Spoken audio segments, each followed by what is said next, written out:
Welcome to new session. তোমরা যারা ডাব্লিউবিএসএসসির group C এবং গ্রুপ ডির পরীক্ষা দেবে, তোমাদের জন্য আজকে জেনারেল নলেজ অর্থাৎ জিকে থেকে বাছাই করা 25টি কোশ্চেন, যেগুলো পরীক্ষায় আসতে পারে, বিস্তারিত উত্তর সহ ডিটেলসে আলোচনা করব। তোমাদের আপকামিং এক্সামের জন্য এই কোশ্চেনগুলো খুবই গুরুত্বপূর্ণ। এখান থেকে অনেক কোশ্চেন পরীক্ষায় কমন পাবে। প্রতিটি কোশ্চেন এক্সাম ওরিয়েন্টেড ভাবে অ্যাডভান্স কোশ্চেনগুলোকে সাজানো হয়েছে। তোমরা কোশ্চেনগুলো দেখো, প্রথমে অ্যান্সার করার চেষ্টা করো, দেখবে এই কোশ্চেনগুলো যথেষ্ট অ্যাডভান্স লেভেলের কোশ্চেন। যদি অ্যান্সার করতে পারো ভালো, না পারলে অ্যান্সারগুলো আমি ডিটেলসে বলে দেব, সেগুলো দেখে নেবে। এবং যারা এই কোশ্চেনগুলো আরো বেশি বেশি প্র্যাকটিস করতে চাও, তোমরা প্লে স্টোরে গিয়ে ডাব্লিউবিএসএসসি গ্রুপ সি এবং গ্রুপ ডি, এখানে তোমরা এই অ্যাপটি পেয়ে যাবে। এই অ্যাপটি ইনস্টল করলে প্রতিটি প্র্যাকটিস সেট সম্পূর্ণ ফ্রিতে পাবে। কোশ্চেন অ্যান্সার প্রচুর দেওয়া রয়েছে প্রতিটি সাবজেক্ট অনুসারে। গ্রুপ সির জন্য আলাদা, গ্রুপ ডির জন্য আলাদা, সেইভাবে কিন্তু ভাগ করে দেওয়া রয়েছে। তোমরা এখান থেকে কোশ্চেন অ্যান্সার প্র্যাকটিস করতে পারো। তো এই লোগো দেখে এই অ্যাপটি ইনস্টল করে রাখো, ফ্রিতে এখানে কোশ্চেন অ্যান্সার প্র্যাকটিস করতে পারবে। আমি কথা বাড়াচ্ছি না, সরাসরি ক্লাসে চলে আসছি। আজকে আমরা প্রথম কোশ্চেন এখান থেকেই শুরু করব। বিশ্ব পরিবেশ দিবস কবে পালিত হয়? বিশ্ব পরিবেশ দিবস কবে পালিত হয়? অপশানে রয়েছে 5ই জুন, 22শে এপ্রিল, 16ই সেপ্টেম্বর নাকি 2রা ফেব্রুয়ারি। রাইট অ্যান্সার কি হবে? বিশ্ব পরিবেশ দিবস আমরা জানি 5ই জুন 1974 সাল থেকে। মনে রাখবে, 1974 সাল থেকে প্রতি বছর এই দিনে বিশ্বজুড়ে পরিবেশ রক্ষা সচেতনতা বৃদ্ধি, পরিবেশ রক্ষা সচেতনতা বৃদ্ধির জন্যই কিন্তু এই দিনটি রাষ্ট্রপুঞ্জের পক্ষ থেকে 5ই জুন বলা হচ্ছে কি বিশ্ব পরিবেশ দিবস। তো এখানে রাইট অ্যান্সার হবে অপশন এ, বিশ্ব পরিবেশ দিবস হচ্ছে 5ই জুন। পরবর্তী কোশ্চেনে চলে যাব। পরের কোশ্চেন কি বলছে? চিপকো আন্দোলন এর প্রধান কারণ কি ছিল? চিপকো আন্দোলন এর প্রধান কারণ কি ছিল? অপশানে রয়েছে জল দূষণ রোধ, বায়ু দূষণ রোধ, অরণ্য ও বৃক্ষছেদন রোধ, পারমাণবিক শক্তির বিরোধিতা। কি হবে রাইট অ্যান্সার? চিপকো আন্দোলন। এই চিপকো আন্দোলনের প্রধান কারণ কি? চিপকো আন্দোলনের প্রধান কারণ অরণ্য ও বৃক্ষছেদন রোধ। মনে রাখবে যে চিপকো আন্দোলন এই সময় কি করেছিল? সুন্দরলাল বহুগুণা সামাজিক এবং পরিবেশগত যা হচ্ছে গাছ, এই গাছগুলোকে কাটার বিরুদ্ধে রুখে দাঁড়িয়েছিলেন। সেটাকে আমরা বলতে পারি যে সুন্দরলাল বহুগুণার নেতৃত্বে যে আন্দোলন হয়েছিল, যেখানে গাছ কাটার বিরুদ্ধে রুখে দাঁড়ানো, এরকম কিন্তু হয়েছিল যে অরণ্য ও বৃক্ষছেদন রোধ করা। এটা কিন্তু চিপকো আন্দোলনের মধ্যে পড়ছে। তাহলে চিপকো আন্দোলন এখানে কি হয়েছিল বা এর প্রধান কারণ অরণ্য ও বৃক্ষছেদন রোধ। এখানে কোশ্চেন আরো একভাবে দেয় যে চিপকো আন্দোলনের অন্যতম নেতার নাম কি? মনে রাখবে সুন্দরলাল বহুগুণা। তারপরের কোশ্চেন, গ্রিন হাউস এফেক্টের জন্য প্রধানত কোন গ্যাসটি দায়ী? গ্রিন হাউস এফেক্টের জন্য প্রধানত কোন গ্যাসটি দায়ী? অপশানে রয়েছে oxygen, carbon die oxide, nitrogen নাকি হাইড্রোজেন। গ্রিন হাউস এফেক্টের জন্য আমরা জানি কার্বন ডাই অক্সাইড সব থেকে বেশি দায়ী। যদিও মিথেন রয়েছে, জলীয় বাষ্প, এগুলো গ্রিন হাউসের মধ্যে পড়ছে, কিন্তু প্রধান গ্রিন হাউস গ্যাস এই কথাটা বলা রয়েছে। এই জন্য এখানে carbon die oxide, option B হবে সঠিক অ্যান্সার। কার্বন ডাই অক্সাইড এটা হচ্ছে কি করে? তাপকে ধরে রাখে এবং উষ্ণতাটাকে বাড়াচ্ছে। এই জন্য কার্বন ডাই অক্সাইডকে আমরা প্রধান গ্রিন হাউস এফেক্টের জন্য দায়ী গ্যাস হিসেবে চিনব। পরবর্তী কোশ্চেন, 4 নম্বর কোশ্চেন বলছে, ওজোন স্তর বায়ুমণ্ডলের কোন স্তরে অবস্থিত? ওজোন স্তর বায়ুমণ্ডলের কোন স্তরে অবস্থিত? সবাই জানো ওজোন স্তর, এই ওজোন স্তরের জন্যই সূর্য থেকে যে অতিবেগুনি রশ্মি, ক্ষতিকারক রশ্মিগুলো পৃথিবীতে এসে পৌঁছচ্ছে না। তাহলে এই ওজোন স্তর মূলত কোথায় রয়েছে? স্ট্র্যাটোস্ফিয়ারে রয়েছে। তাহলে ওজোন স্তর পৃথিবীর বায়ুমণ্ডলের স্ট্র্যাটোস্ফিয়ারে অবস্থিত, যেটা হচ্ছে সূর্য থেকে আগত যে অতিবেগুনি রশ্মি এখান থেকে আমাদের রক্ষা করছে। তো এখানে right answer option B, stratosphere. Ozone স্তর বায়ুমণ্ডলের কোন স্তরে অবস্থিত? স্ট্র্যাটোস্ফিয়ারে অবস্থিত। পরবর্তী কোশ্চেনে চলে যাব। বলছে 3R, এই 3R বলতে পরিবেশে কি বোঝানো হয়েছে? 3R মানে তিনটে আর। প্রথম আর হচ্ছে কি? প্রথম আর হচ্ছে রিডিউস, দ্বিতীয় আর এর মানে কি? রিইউজ, তৃতীয় আর এর মানে কি? তৃতীয় আর হচ্ছে রিসাইকেল।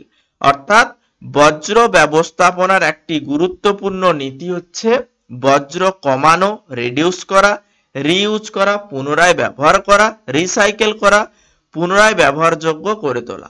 তাহলে এই তিনটের যে পদ্ধতি বা এই তিনটে পরিবেশের ক্ষেত্রে আমরা পরিবেশের উপর চাপ কমানো, সেটার জন্য কিন্তু 3R এটাকে ব্যবহার করতে পারি। তো এখানে রাইট অ্যান্সার কি বললাম? রিডিউস, রিইউজ এবং রিসাইকেল, যেটা অপশন বি তে রয়েছে, এটাই হবে সঠিক অ্যান্সার। পরবর্তী কোশ্চেন বলছে অ্যাসিড বৃষ্টির জন্য কোন দুটি গ্যাস প্রধানত দায়ী?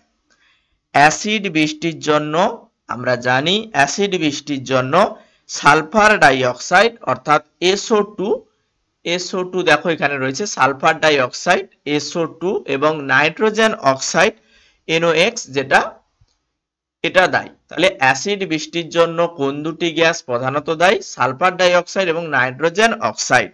তো এখানে অপশন সি তে আমরা সঠিক অ্যান্সার পেয়ে যাচ্ছি। পরবর্তী কোশ্চেন বলছে নর্মদা বাঁচাও আন্দোলন এর নেতৃত্ব কে দিয়েছিলেন? নর্মদা বাঁচাও আন্দোলন কেন হয়েছিল? নর্মদা বাঁচাও আন্দোলন নর্মদা নদীর নর্মদা নদীর ওপরে সর্দার সরোবর বাঁধ নির্মাণের বিরুদ্ধে কিন্তু এই আন্দোলন হয়েছিল। আমি অপশনগুলো এত ডিটেলসে পড়ছি না, তোমরা অপশনগুলো পড়ো, আমি ডিটেলসে কোশ্চেন অ্যান্সার বলে দিচ্ছি, মনে তোমাদের থাকবে। প্রথমে চেষ্টা করো, তারপরে আমি অ্যান্সার বলছি। নর্মদা বাঁচাও আন্দোলন এটা কি জন্য হয়েছিল? সর্দার সরোবর বাঁধ নর্মদা নদীর উপরে করার জন্য, তার বিরুদ্ধে কিন্তু এই আন্দোলন হয়েছিল। এখানে মনে রাখতে হবে যে নর্মদা বাঁচাও আন্দোলনের নেতৃত্ব দিয়েছিলেন মেধা পাটেকর। অপশন সি হবে সঠিক অ্যান্সার, মেধা পাটেকর। পরবর্তী কোশ্চেন বলছে বাস্তুতন্ত্র সম্পর্কিত বিদ্যাকে কি বলা হয়? বাস্তুতন্ত্র সম্পর্কিত বিদ্যা অর্থাৎ ইকোসিস্টেম, এই ইকোসিস্টেম সম্পর্কিত বিদ্যাকে আমরা কি বলি? ইকোলজি বলি। তাহলে বাস্তুতন্ত্র সম্পর্কিত বিদ্যাকে আমরা বলি ইকোলজি। ইকোলজি অর্থাৎ বাস্তুবিদ্যা, জীববিজ্ঞানের যে শাখা যেখানে জীব এবং তার যে পারিপার্শ্বিক পরিবেশ, সেই পরিবেশের সম্পর্ক নিয়ে আলোচনা করা হচ্ছে ইকোলজি। এই ইকোলজি হচ্ছে কি? বাস্তুতন্ত্র সম্পর্কিত বিদ্যা। পরবর্তী কোশ্চেন বলছে পশ্চিমবঙ্গের কোন জাতীয় উদ্যানটি বাঘ সংরক্ষণের জন্য বিখ্যাত? পশ্চিমবঙ্গের কোন জাতীয় উদ্যানটি বাঘ সংরক্ষণের জন্য বিখ্যাত? তাহলে বাঘ সংরক্ষণের জন্য বিখ্যাত হচ্ছে পশ্চিমবঙ্গের সুন্দরবন। এই সুন্দরবন, এখানে পৃথিবীর ম্যানগ্রোভ অরণ্য রয়েছে, বিখ্যাত ম্যানগ্রোভ। আর কি রয়েছে? রয়্যাল বেঙ্গল টাইগার রয়েছে। তাহলে পশ্চিমবঙ্গের কোন জাতীয় উদ্যানটি বাঘ সুরক্ষার জন্য বা সংরক্ষণের জন্য বিখ্যাত? এটা হচ্ছে সুন্দরবন জাতীয় উদ্যান। অপশন সি হবে সঠিক অ্যান্সার। পরবর্তী কোশ্চেন বলছে কিয়োটো প্রটোকল কিসের সাথে সম্পর্কিত? কিয়োটো প্রটোকল এটা কিসের সঙ্গে সম্পর্কিত? তাহলে কিয়োটো প্রটোকলে কি হয়েছিল? কিয়োটো প্রটোকলে আন্তর্জাতিক চুক্তি হয়েছিল। সেই চুক্তিতে বলা হয়েছে যে বিশ্ব উষ্ণায়ন মোকাবিলার জন্য শিল্প উন্নত যে দেশগুলো তার একটা গ্রিন হাউস গ্যাসের একটা লিমিট রাখবে, সেটা কমাবে। তাহলে কিয়োটো প্রটোকল কিসের সাথে সম্পর্কিত? জলবায়ু পরিবর্তন এবং গ্রিন হাউস গ্যাস নির্গমন হ্রাস, এটার জন্যই কিন্তু হয়েছিল। তো এখানে অপশন ই হবে সঠিক অ্যান্সার। পরবর্তী কোশ্চেন জীববৈচিত্র্য মানে যেটাকে আমরা বলি বায়োডাইভার্সিটি, এই বায়োডাইভার্সিটি বলতে কি বোঝায়? জীববৈচিত্র্য বা বায়োডাইভার্সিটি বলতে আমরা জানি যে বাস্তুতন্ত্র বা পৃথিবীর জীবনের যে জিনগত প্রজাতিগত বাস্তুতান্ত্রিক যে ভিন্নতা বা বৈচিত্র্যতা, সেটাই হচ্ছে জীববৈচিত্র্য। তাহলে এখানে আমরা জানি, দেখো একটি নির্দিষ্ট অঞ্চলে উদ্ভিদ এবং প্রাণীর বৈচিত্র্য, একটি নির্দিষ্ট অঞ্চলে মানুষের বৈচিত্র্য নয়, এটা বলেছে জীব বৈচিত্র্য। সেখানে উদ্ভিদ থাকতে পারে, প্রাণী থাকতে পারে। একটি নির্দিষ্ট অঞ্চলে উদ্ভিদ এবং প্রাণীর বৈচিত্র্যকে আমরা বলি জীব বৈচিত্র্য বা বায়োডাইভার্সিটি। পরবর্তী কোশ্চেন, ভারতের বন্যপ্রাণী সুরক্ষার আইন। বলছে ভারতের বন্যপ্রাণী সুরক্ষার যে আইন, ওয়াইল্ড লাইফ প্রোটেকশন অ্যাক্ট, কবে পাস হয়? ভারতে বন্যপ্রাণী সুরক্ষা আইন পাস হয়েছে 1972 সালে। বন্যপ্রাণী, উদ্ভিদ এবং তাদের বাসস্থান রক্ষা করার জন্য বা অবৈধ শিকার, চোরা শিকার, অবৈধ বাণিজ্য, সেগুলোকে নিয়ন্ত্রণ করার জন্য 1972 সাল থেকে বন্যপ্রাণী সুরক্ষা আইন পাস করা হয়েছে। পরবর্তী কোশ্চেন বলছে ভোপাল গ্যাস দুর্ঘটনার জন্য দায়ী প্রধান রাসায়নিক পদার্থটি কি ছিল? ভোপাল গ্যাস দুর্ঘটনার জন্য প্রধান যে রাসায়নিক গ্যাস তোমরা কম বেশি জানো, মিক গ্যাস, যার ফুল ফর্ম মিথাইল আইসোসায়ানেট। তাহলে ভোপাল গ্যাস দুর্ঘটনার জন্য দায়ী গ্যাসের নাম মিথাইল আইসোসায়ানেট। কবে হয়েছিল ভোপাল গ্যাস দুর্ঘটনা? মনে রাখবে 1984 সালে হয়েছিল। ভোপালে হয়েছিল, যে ইউনিয়ন কার্বাইড মানে হচ্ছে কীটনাশক কারখানা থেকেই হয়েছিল, যেখানে মিথাইল আইসোসায়ানেট ছড়িয়ে পড়েছিল, বিষাক্ত গ্যাস। হাজার হাজার মানুষ কিন্তু মারা গেছে। 14 নম্বর কোশ্চেন কি বলছে? কোনটি একটি অনবীকরণযোগ্য শক্তির উৎস? অনবীকরণযোগ্য বা পুনরায় এটাকে ব্যবহার করা যায় না এমন একটি শক্তির উৎস কি? অপশানে রয়েছে দেখো, সৌরশক্তি, বায়ুশক্তি, কয়লা, জৈব বস্তু। আমরা জানি কয়লাকে একবার পুড়িয়ে দিলে তার শক্তি শেষ হয়ে গেলে সেটাকে আমরা পুনরায় ব্যবহার করতে পারি না। তাহলে একটি অনির্বাণযোগ্য শক্তির উৎস হচ্ছে বা পুনর্নবীকরণযোগ্য নয় এমন শক্তির উৎস হচ্ছে কয়লা। তো এখানে অপশন সি হবে রাইট অ্যান্সার। পরবর্তী কোশ্চেন, রেড ডাটা বুক এর কিসের তালিকা রয়েছে? অর্থাৎ রেড ডাটা বুকে কিসের তালিকা রয়েছে? রেড ডাটা বুক মানে যেখানে বিপন্ন এবং বিলুপ্তপ্রায় উদ্ভিদ এবং প্রাণীদের তালিকা করা হয়। তাহলে রেড ডাটা বুক কারা তৈরি করেছে বা কারা রেড ডাটা বুকের কথা প্রথম বলেছে? IUCN, international union for conservation of nature. এদের দ্বারা প্রকাশিত বই, যেখানে বিলুপ্তি থেকে রক্ষা করতে বিভিন্ন বিপন্ন এবং লুপ্তপ্রায় প্রাণী, উদ্ভিদ হতে পারে, প্রাণী হতে পারে, তাদের তালিকা প্রকাশ করাই হচ্ছে রেড ডাটা বুকের প্রধান কাজ। তাহলে এখানে রেড ডাটা বুক, এতে কিসের তালিকা রয়েছে? বিলুপ্ত ও বিলুপ্তপ্রায় উদ্ভিদ ও প্রাণীর তালিকা রয়েছে। তো এখানে অপশন সি হবে রাইট অ্যান্সার। পরবর্তী কোশ্চেন বলছে মিনামাটা রোগ কোন দূষণের ফলে হয়? মিনামাটা এই রোগটি কোন দূষণের ফলে হয়? তাহলে মিনামাটা রোগ যেটা পারদ দূষণের ফলে হয়, অর্থাৎ স্নায়ুতন্ত্রের রোগ, যেটা কিন্তু পারদের যে বিষক্রিয়া তার ফলেই হয়। জাপানের মিনামাটা শহরে বা মিনামাটা উপসাগর অঞ্চলে পারদ দূষণের ফলে মাছ খাওয়া, মানে সামুদ্রিক মাছগুলো খাওয়ার ফলে কিন্তু এই যে এই রোগটা প্রথম দেখা দিয়েছিল, সেখান থেকে কিন্তু মিনামাটা কথাটা এসছে।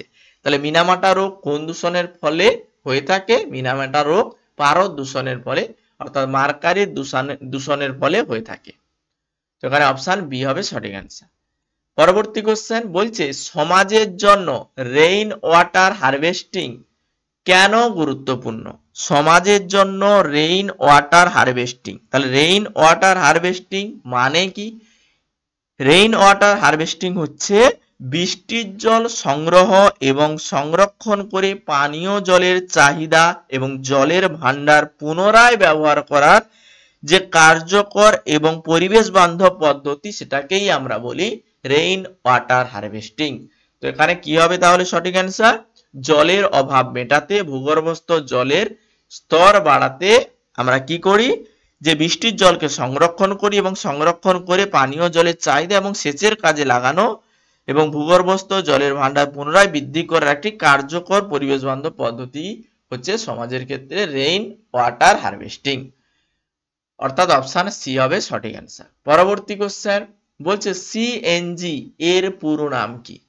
সিএনজির পুরো নাম আমরা জানি CNG compressed natural gas. CNG যেখানে পেট্রোল এবং ডিজেল প্রাকৃতিক গ্যাস। কি বললাম? সিএনজি হচ্ছে উচ্চ চাপে সংকুচিত প্রাকৃতিক গ্যাস, যেটা পেট্রোল এবং ডিজেলের তুলনায় একটি পরিষ্কার জ্বালানি হিসেবে যানবাহনে ব্যবহৃত হয়। CNG compressed natural gas. Option C এখানে দেখো বানান ঠিক রয়েছে, এটাই রাইট অ্যান্সার হবে। কার্বন ফুটপ্রিন্ট, কার্বন ফুটপ্রিন্ট কি নির্দেশ করে? কার্বন ফুটপ্রিন্ট এটা নির্দেশ করে যে কোনো ব্যক্তি বা সংস্থার কার্যকলাপের মোট কার্বন ডাই অক্সাইড নির্গমনের পরিমাণটা কত। অর্থাৎ আমরা জীবনযাত্রার জন্য পরিবেশের উপরে যে শক্তি, যাতায়াত ব্যবস্থা, খাদ্য গ্রহণ ইত্যাদির মাধ্যমে গ্রিনহাউস গ্যাস নির্গত করছি, কার্বন ডাই অক্সাইড কতটা ছাড়ছি, সেটার পরিমাপটাই হচ্ছে কার্বন ফুটপ্রিন্ট। তাহলে এখানে দেখো কোনো ব্যক্তি বা সংস্থার কার্যকলাপের ফলে মোট কার্বন ডাই অক্সাইড নির্গমনের পরিমাণকেই আমরা কার্বন ফুটপ্রিন্ট হিসেবে চিনব। 20 নম্বর কোশ্চেন বলছে গঙ্গা অ্যাকশন প্ল্যান এর মূল উদ্দেশ্য কি ছিল? গঙ্গা অ্যাকশন প্ল্যান, এই গঙ্গা অ্যাকশন প্ল্যানের ক্ষেত্রে কি হয়েছে? গঙ্গা অ্যাকশন প্ল্যান যেটা হচ্ছে 1986 সালে হয়েছিল, মনে রাখবে 1986 সালে হয়েছিল, যেখানে প্রধান লক্ষ্য হিসেবে শিল্প এবং পৌরসভার যে বর্জ্য পদার্থগুলো নদীতে ফেলা বন্ধ করা। তাহলে গঙ্গা অ্যাকশন প্ল্যানের ক্ষেত্রে সেম এই জিনিসটাই হয়েছিল, গঙ্গা নদীর দূষণ রোধ করার জন্য শিল্প এবং পৌরসভার বর্জ্য নদীতে ফেলা বন্ধ করা হয়েছিল। তো এখানে অপশন বি দেখো গঙ্গা নদীর দূষণ রোধ করা, এটাই রাইট অ্যান্সার হবে। পরবর্তী কোশ্চেন মন্ট্রিল প্রটোকল কোন পরিবেশগত সমস্যা মোকাবিলার জন্য সংরক্ষিত হয়েছিল, মানে সুরক্ষিত হয়েছিল, এটা সুরক্ষিত হবে। তাহলে মন্ট্রিল প্রটোকল কেন হয়েছিল? মন্ট্রিল প্রটোকল হয়েছিল কার্বন ডাই অক্সাইড এবং ক্লোরোফ্লুরোকার্বন অর্থাৎ সিএফসি এগুলো ব্যবহার করা, মানে যে সকল যন্ত্রপাতিগুলো সিএফসি গ্যাস নির্গত করছে তাদের ব্যবহার বন্ধ করা তার উদ্দেশ্যে, অর্থাৎ ওজোন স্তর ক্ষয় রোধ করার জন্যই কিন্তু মন্ট্রিল প্রটোকল হয়েছিল। তাহলে মন্ট্রিল প্রটোকল কোন পরিবেশগত সমস্যা সমাধানের জন্য হয়েছিল? ওজোন স্তরের ক্ষয় রোধ করার জন্যই হয়েছিল। তারপরে ঝুম চাষ কি ধরনের পরিবেশগত সমস্যা? ঝুম চাষ এটা হচ্ছে এক ধরনের স্থানান্তরিত কৃষি। এই পদ্ধতির ক্ষেত্রে কিন্তু কোনো বনকে বা কোনো অঞ্চলকে প্রথমে কি করা হচ্ছে? পুড়িয়ে ফেলা হচ্ছে, মাটি উর্বর করা হচ্ছে, তারপরে প্রচুর পরিমাণ সেখান থেকে কিন্তু ফসল উৎপাদন করা হচ্ছে। তাহলে আমরা মনে রাখবো ঝুম চাষ, এই ঝুম চাষের ক্ষেত্রে অরণ্যকে নিধন করা হচ্ছে এবং ভূমিক্ষয় হচ্ছে, এটা পরিবেশগত এক ধরনের সমস্যা। ই ওয়েস্ট বা যাকে আমরা বলি বৈদ্যুতিক বজ্র, এই বৈদ্যুতিক বজ্র বলতে কি বোঝায়? তাহলে ই ওয়েস্ট বা বৈদ্যুতিক বজ্র এটা কি? এটা হচ্ছে পুরনো computer, mobile phone, TV, fridge এগুলোকে যে ফেলে দেওয়া হচ্ছে, এতে কি হচ্ছে? সীসার দূষণ, পারদ দূষণ হচ্ছে, এটাকেই আমরা ই ওয়েস্ট বলে থাকি বা বৈদ্যুতিক বজ্র বলে থাকি। তাহলে এখানে রাইট অ্যান্সার বাতিল বা পরিত্যক্ত বৈদ্যুতিক সরঞ্জামগুলোকেই আমরা ই ওয়েস্ট বলে থাকি। বাতিল বা পরিত্যক্ত বৈদ্যুতিক সরঞ্জামকে ই ওয়েস্ট বলে থাকি। প্যারিস চুক্তি 2025-এর প্রধান লক্ষ্য কি? ভালো একটি কোশ্চেন, মনে রাখার চেষ্টা করো। বলছে প্যারিস চুক্তি 2025-এর প্রধান লক্ষ্য কি? তাহলে প্যারিস চুক্তি, এই প্যারিস চুক্তির ক্ষেত্রে বিশ্ব উষ্ণায়নকে প্রাক শিল্প স্তরের থেকে 2 ডিগ্রি সেলসিয়াসের নিচে যে রাখার প্রস্তাব, তাহলে প্যারিস চুক্তির ক্ষেত্রে আমাদের জলবায়ুকে ঠিক রাখার জন্য গ্রিনহাউস গ্যাস, সেখান থেকে গ্রিনহাউস গ্যাসের প্রকোপ কমানোর জন্য বিশ্ব উষ্ণায়নের প্রাক শিল্প স্তরের ক্ষেত্রে 2 ডিগ্রি সেলসিয়াসের নিচে, মানে যা উষ্ণতা রয়েছে সেখান থেকে 2 ডিগ্রি সেলসিয়াসের নিচে রাখতে হবে, এই প্যারিস চুক্তিতে বলা হয়েছে। প্যারিস চুক্তিতে বিশ্ব উষ্ণায়নকে প্রাক শিল্প স্তরের থেকে 2 ডিগ্রি সেলসিয়াস নিচে রাখার কথা বলা হয়েছে। 25 নম্বর কোশ্চেন বলছে সাইল্যান্ড ভ্যালি আন্দোলন ভারতের কোন রাজ্যে হয়েছিল? সাইল্যান্ড ভ্যালি আন্দোলন, এই সাইল্যান্ড ভ্যালি আন্দোলন হয়েছিল কেরালাতে। কেন হয়েছিল? চিরহরিত ক্লান্তি অরণ্য যেখানে বিদ্যুৎ প্রকল্প তৈরি করার জন্য ধ্বংসের কথা বলা হয়েছিল বা কেটে ফেলার কথা হয়েছিল, সেখান থেকেই কিন্তু প্রচুর পরিমাণে আন্দোলন, এই সাইলেন্ট ভ্যালি আন্দোলন হওয়ার ফলে এই যে হচ্ছে উদ্যান, এই উদ্যানকে যাতে নষ্ট না হয়, এই যে প্রকল্পটি, এই প্রকল্প কিন্তু বন্ধ করা হয়েছে। কেরালার পালাঘাট জেলায় এটা কিন্তু হয়েছিল। ঠিক আছে, সাইলেন্ট ভ্যালি আন্দোলন।